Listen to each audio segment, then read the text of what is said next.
Olá, sejam bem-vindos ao podcast Mulheres no Tributário, projeto que foi criado para conectar mulheres, agregar conteúdo técnico de qualidade e reunir tributaristas de todo o Brasil. Meu nome é Luiz Herrera, sou Relações Públicas do projeto Mulheres no Tributário e hoje eu tenho a honra de entrevistar a Doris Cunning. Ela que é professora e pesquisadora de Direito Tributário, possui LLM em Direito Tributário International pela King's College e ela é conselheira da ABDF. Uma honra te ter aqui, Doris. Eu que agradeço, Luísa. Doris, nós gostaríamos de conhecer um pouquinho da sua trajetória. Então, como você conheceu e escolheu o direito e por que o direito tributário?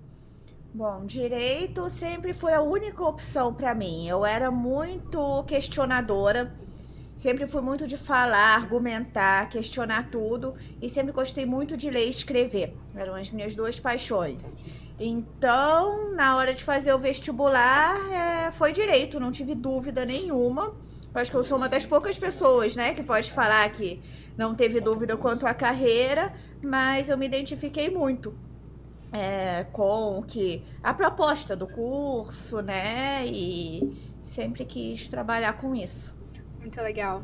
E o direito tributário, ele tem os seus desafios, né? Na faculdade é muito pequena a grade, né, que aborda o direito tributário. Então, como você escolheu essa área? Isso eu até falei na palestra, né? A gente passa a faculdade estudando processo civil e direito tributário são pouquíssimos semestres, né? São 2 ou 3, dependendo da faculdade. Então, na verdade, eu digo que o direito tributário que me escolheu. Eu queria trabalhar com propriedade intelectual, trabalhei um pouco com contencioso, e aí surgiu uma proposta para trabalhar na área tributária. Eu comecei no contencioso tributário, na verdade. Mudei, né, do civil pro tributário e continuei. E eu já trabalhei com contencioso, consultoria, agora estou no Conselho Nacional de Justiça, com políticas públicas, então já tive todas essas experiências. Eu digo, ele me escolheu e continuamos, né? Muito legal. E hoje você trouxe aqui na palestra, né, sobre a redução da litigiosidade em matéria tributária e as medidas dessa discussão, né? Então, queria que você abordasse um pouquinho e contasse de como que foi essa palestra.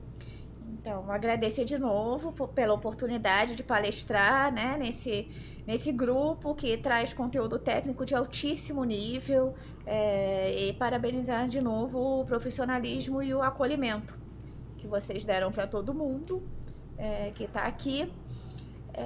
Na verdade, como eu acabei de falar, na faculdade a gente estuda muito processo civil. No profissional do direito, em qualquer área no Brasil, ele foi treinado para o litígio e a gente está vendo que o litígio não dá certo para ninguém. Demora, é ruim para quem cobra, é ruim para quem deve. Então, começaram a vir medidas de judicialização, tentar acabar com essa cultura contenciosa que a gente tem. O Poder Judiciário, ele também tem recomendações muito focadas nisso e recentemente foram feitas algumas na área tributária, buscando conciliação conciliação, né? Medidas de autocomposição mesmo, né? Entre fisco e contribuintes. É uma postura que se viu nesses grupos de trabalho que eu participei, que é dividida tanto pelos contribuintes quanto pelo fisco. E resultou em alguns projetos de lei visando não só melhorar o contencioso tributário e também sua consequente redução, como também várias medidas para consensualidade, que eu acho que é a palavra-chave hoje em dia. Muito legal. E você abordou aqui, né, sobre propostas de lei. E me veio à cabeça a reforma tributária. E aí eu tenho uma curiosidade para saber a sua opinião pessoal. Hoje a gente debate muito sobre essa tentativa de implantar essa reforma tributária, né? E tem diversas propostas.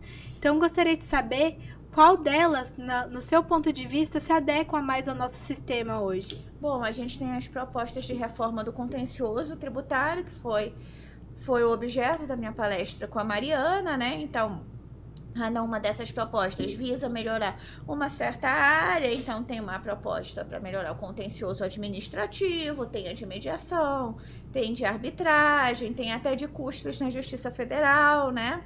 E tem as propostas dos tributos em espécie, que é do sistema tributário material, não processual.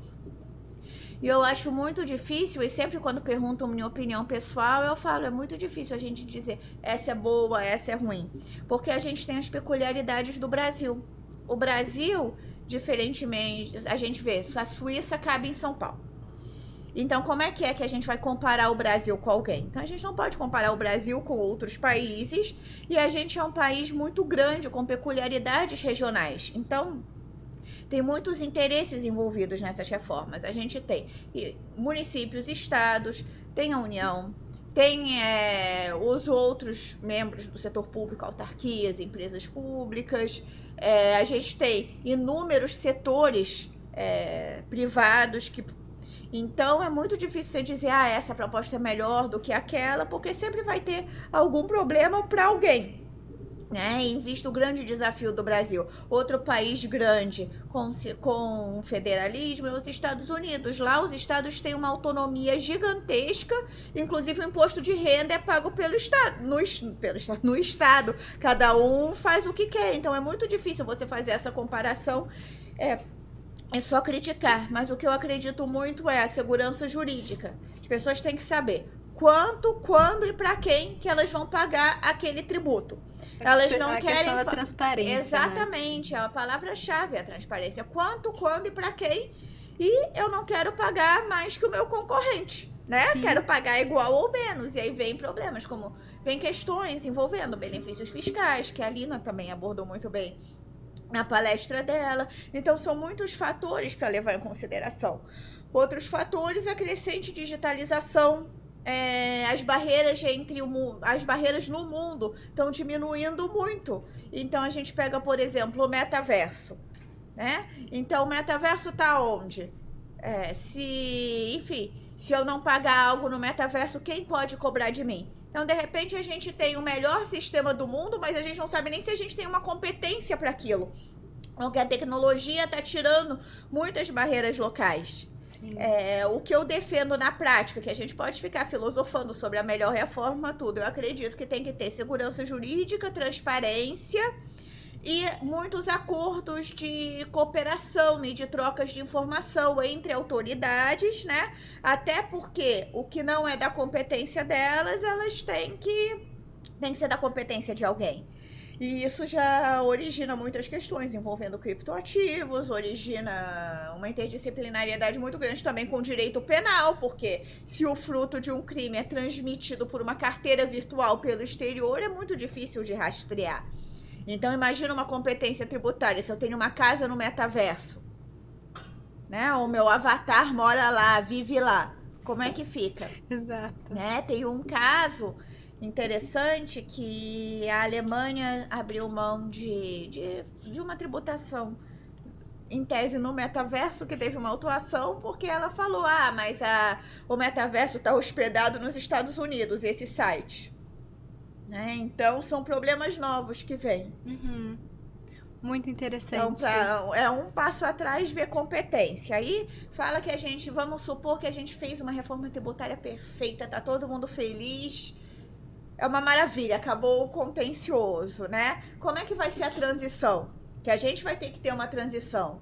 E essa fase de transição vai ter 2 sistemas, né?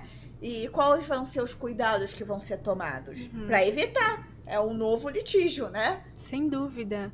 E é um mercado também que está em constante mudança, né? Então, Exatamente. O que é bom hoje, amanhã já não é mais, né? Exatamente. O direito está atrás da sociedade, então... Perfeito. Eu acho que a gente vai aí pela chave, pela segurança, pela transparência, pela cooperação, tanto nacional quanto internacional, né? Sem dúvida. E quais são os benefícios, né, que essas medidas extrajudiciais, elas trouxeram para reduzir essa litigiosidade? Eu acredito que principalmente a questão de tempo e de segurança, né? Então eu não tenho um processo lá para sempre com inúmeros recursos. a gente consegue decidir algo que é interessante para os dois. Então, você vai reduzir o conflito, reduzir o tempo gasto naquele conflito, porque a sua equipe que está cuidando daquele conflito pode cuidar de outra coisa. E é um negócio, todo mundo é o bom para os dois, então ninguém perde, né? Não tem aquele perde-ganha. Sim, é questão de agregar, né? Isso. Um agrega ao outro. Doris, eu gostaria muito de agradecer Eu que a sua agradeço. participação hoje, por você ter agregado tanto conteúdo, tanto na palestra quanto aqui no podcast. Foi uma honra recebê-la e nós, do Mulheres no Tributário, temos a honra de tê-la como palestrante. Muito obrigada. Muito obrigada e contem comigo sempre.